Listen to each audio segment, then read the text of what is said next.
بہتان ہمارے یہاں بہت عام ہے. پیارے آقا صلی اللہ علیہ وسلم نے ایک منظر دیکھا تھا کہ کچھ لوگ زبانوں سے لٹکے ہوئے تھے. ان کا بھی یہی بتایا گیا کہ یہ لوگوں پر بلا وجہ الزام گناہ لگاتے تھے. زبان سے لٹکنا، ہاتھوں سے بھی ہم نہیں لٹک سکتے، اتنی طاقت نہیں ہے. اللہ پاک بے حساب بخش دے. تو یہ بہتان معاشرے میں عام ہے اور لوگ اسی لیتے ہیں، ان کو پتہ ہی نہیں ہوتا کہ ہم کسی پر بہتان لگا رہے ہیں، تہمت لگا رہے ہیں. بات بات پہ بولتے ہیں کہ جھوٹ بولتا ہے، اس کی نیت خراب ہے، اس کی فلاں ہے، اسی نے لیا ہے.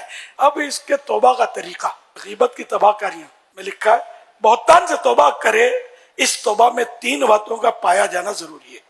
نمبر 1، آئندہ بہتان کو ترک کرنے کا پکا ارادہ کرنا. نمبر 2، جس کا حق ضائع کیا ممکن ہو تو اسے معافی چاہنا.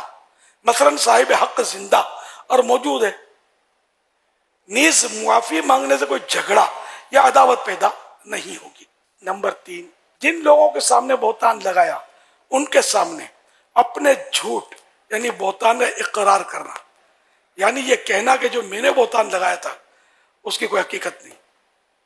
یہ بڑا مطلب ہیوی ہے اور یہ ڈالی گئی ہے یہ شق، تو تاکہ بہتان سے بندہ اس سے ہی لگتا ہے کہ ڈرے گا کہ لگاؤں گا تو مر گیا، بولوں گا کیسے، زبان کیسے کھلے گی کہ میں نے ورنہ یہ گپ مارتا ہے. یعنی یہ جس کے سامنے بہتان باندھا، مثلا ان سے کہا کہ فلاں نے جھوٹ بولا اور اب یہ پتہ ہے کہ یہ جھوٹ تو بولا نہیں تھا اس نے، تو بہتان تھا. تو اب ان کو کہنا پڑے گا میں نے فلاں کے بارے میں جو کہا تھا نا کہ یہ اس نے جھوٹ بولا تھا، وہ میں نے غلط کہا تھا، میں نے تہمت لگائی تھی. اب یہ کیسی زبان بھاری ہوگی؟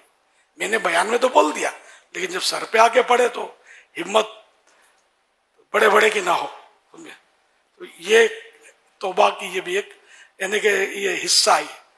اس طرح گناہ معاف کروانے کے لیے یہ صورتیں کرنی ہوگی. اللہ کی جناب میں بھی توبہ کرے، توبہ تو اللہ کی جناب میں ہوتی ہے. اچھا حضور، یہ تو ایک بندے کو کہا تو اس کو یہ کہنا ہوگا کہ میں نے جو بات کی تھی وہ غلط تھی. کسی پر بہتانی سوشل میڈیا پہ لگایا ہے، سوشل میڈیا پہ کیا یا گروپوں میں واٹس ایپ پہ چلا دیا، تو ہمیں تو یہ بھی نہیں پتا کہ یہ بات کہاں تک پہنچی ہے، تو اس کا کیا ازالہ ہوگا؟ سوشل میڈیا پر اس کو کہنا پڑے گا نا، سوشل میڈیا پر پیغام جاری کر دے گا فلاں کے بارے میں جو کہا تھا وہ بات درست نہیں تھی اور میں نے بہتان لگا دیا تھا، اور آپ سب گواہ رہی ہے کہ میں توبہ کرتا ہوں اور معافی مانگتا ہوں. جن کو تکلیف ہوئی میری طرف سے ان سے بھی معافی مانگتا ہوں. اس طرح کا مطلب، اور اگر اس کو جانتا ہے تو اس کو کہہ دے کہ یار بھول ہو گئی. تو یہ تو مطلب ہم جیسوں کے ساتھ تو زیادہ ہو رہا ہے. میرے اوپر تو کتنی تہمتیں لگاتے ہیں. میں سوچتا ہوں کاش یار میرے سامنے آ کے بیٹھ جائے، یار چھوٹے باپ پہ آ کے بیٹھ جائے تو میں اس کو سمجھا دوں گا یار تم کیا بول رہے ہو. اب بڑے باپ کے تو میں کمزور ہوں، پھنس جاؤں گا، بولوں گا تو مزید شور مچا دے گا سوشل میڈیا پہ جا کے. اب مجھے بعض اوقات رحم آتا ہے کہ یار یہ کیا کیا میرے بارے میں بول رہا ہے، ان کے بارے میں بول رہا ہے، ان کے بارے میں بول رہا ہے، دعوت اسلامی کے بارے میں بول رہا ہے. بیچارے کو پتہ ہی کچھ نہیں ہے اور بولا بولی کر رہے ہوتے ہیں. یہ تہمت، یہ لوگ یہ کرتے ہیں، وہ کرتے ہیں، فلاں کرتے ہیں، اس نے پیسے دبا دیے، اس نے یہ کھا گیا، اس نے یہ کر دیا. خدا کی قسم مطلب یہ پھنس جائیں گے. انہیں دنیا میں بھی ثابت نہیں کر سکتے، قیامت کے دن کب ثابت کریں گے؟ یعنی مطلب کیا کیا خالی دشمنی مجھ سے ہے تو بس شروع ہو گئے، اس سے دشمنی ہے شروع ہو گئے، اس سے دشمنی ہے شروع ہو گئے. تو یہ سوشل میڈیا کا مزاج، ابھی تو آپ بولے یار سوشل میڈیا کا مزاج ہے، تو مرنے کے بعد پتہ چلے گا کتنے 20 ہوتے ہیں سوشل میڈیا کا مزاج. جہنم کے کون سے گڑھے میں پچھاڑ کے پھینکتا ہے. اللہ پاک سب کو توبہ کی توفیق نصیب کرے. اتنا برا حال ہے، یعنی میری تو ہے نا، میں تو حیرت ہوتی ہے مجھے.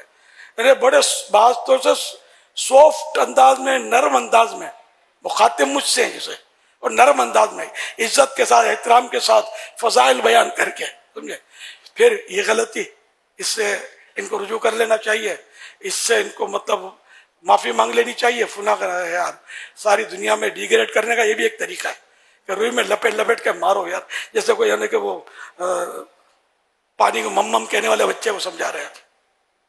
ظاہر ہے کہ بھلے کتنا ہی سافٹ ویئر آپ کا، کتنے ہی القاب حضرت علامہ مفتی فلاں چنی چنا سب لگے ہوئے ہیں، لیکن یار یہ طریقہ یہ کون سی کتاب میں لکھا ہو اصلاح کرنے کا یار؟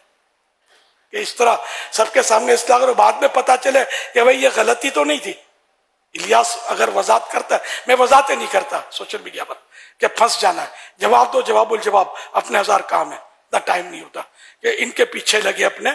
تو یہ کہ شہرت کی وجہ سے، دین کی خدمت کی وجہ سے بعضوں کو ہوتا ہے ایسا. ایک حدیث پاک یاد آئی، کل ذی نعمت محسود، کہ جس کو اللہ پاک نعمتیں دیتا ہے اس سے حسد کیا جاتا ہے. تو کہیں یہ ہوگا، کہیں غلط فہمی ہوگی، کہیں کچھ کہیں واقعی اصلاح کا جذبہ ہوتا ہوگا، لیکن طریقہ غلط ہے. جس کی غلطی ہے براہ راست اس کو سمجھایا جائے. صحابہ کرام کے اقوال موجود ہیں کہ جس نے کسی کو اکیلے میں سمجھایا، اس کو زینت دی، اس کو مطلب آراستہ کیا ہے نا، اس کو مطلب سنوار دیا، اور جس کی دوسروں کے سامنے اصلاح کی، اس نے اس کو بدنما کر دیا. اب میں نے اگر وضاحت کر دی، وضاحت آپ کی سمجھ میں آ بھی گئی، آپ نے سوری بھی کہہ دیا، یہ لاکھوں کے پاس جو میرا بارے میں پیغام محفوظ ہو گیا، دوستوں دشمنوں کے بارے میں فائل بن گئی جو میری، یہ قیامت کے دن کون سنبھالے گا؟ آپ سنبھالیں گے یا میں سنبھالوں گا؟ اور آپ کی آخرت کے لیے بھی نقصان دہ ہوگا کہ آپ نے تحقیق کیوں نہیں کی، ون سائڈ سن کر اعتماد کیوں کر دیا کہ اس نے یہ کہا تو مان لیا کہ یہ ایسا ہی ہے. پھر آگے آپ نے شیئر کیا اور خرابی بڑھی. ایسے مطلب آگے بھی نہیں بڑھانے چاہیے، وہیں دفن کر دیا جائے. جس نے بھیجا ممکن ہو اس کو بھی سمجھا دیا جائے کہ بھائی جہاں جہاں بھیجا وہاں سے ڈیلیٹ جلدی کر دے، یہ گناہ بھرا کلپ، جبکہ آپ کو 100% پتا ہو کہ یہ گناہ بھرا کلپ ہے. اور گناہ بھرے کلپ بہت زیادہ چل رہے ہوتے ہیں سوشل میڈیا میں، تہمتیں، بدگمانیاں اور غیبتیں اور پتہ نہیں کیا کیا گناہوں کا اس میں بھرمار ہوتی ہے. اللہ ہم سب کو عقل سلیم عطا فرمائے اور توبہ کی توفیق عطا فرمائے. کام نہیں کرنا ہے تو اپنی جگہ میں جو کام کرتا ہے اس کو نہ چھیڑا جائے.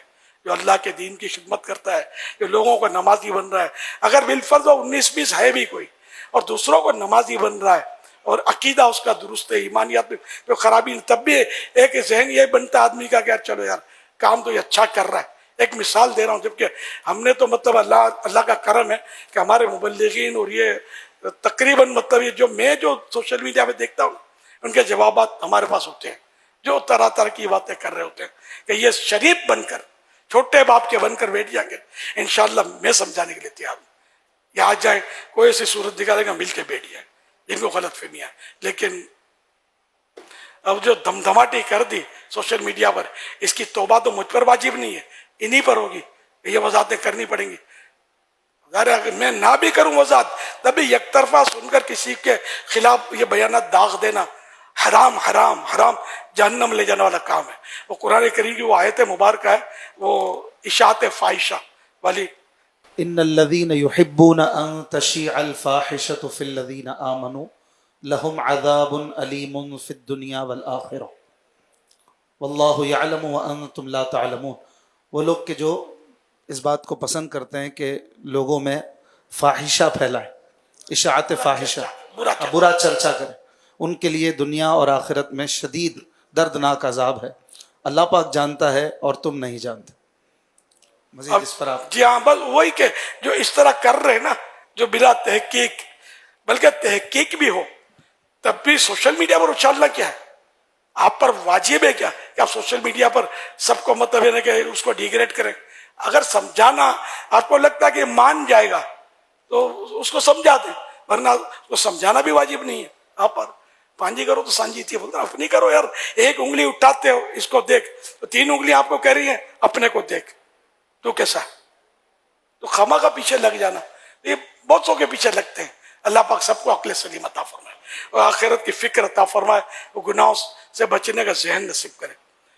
تو بات پر بات نکلی تو میں نے بات کر دی، ورنہ ہم لوگ اس طرح کسی اپنے حساب سے ہم لوگ کم ہی لوگ بولتے رہتے، کیونکہ یہ بھی ایک کوالٹی جگہ کچھ بولیں گے نا تو ایسے لوگوں کو جن کو مطلب خوف آخرت، خوف خدا نہیں ہوتا نا، وہ خوش ہوتے ہیں یار اپنا نوٹس لیا گیا ہے. تو مجھے سمجھا رہا تھا، وہ سمجھے گا کہ یہ میرے اوپر یہ بول رہا ہے، کوئی بولے گا میرے اوپر بول رہا ہے. یہ اپنے دل منائیں گے اور خوشیاں منائیں گے کہ یار اپنا ٹارگیٹ صحیح کیا ہے. ٹارگیٹ ایسا صحیح کیا ہے کہ مرنے کے بعد پتہ چلے گا اگر توبہ نہیں کی نا کہ ٹارگیٹ کیسا صحیح کیا ہے. تو یہ ایک مشغلہ بنا دیا لوگوں نے.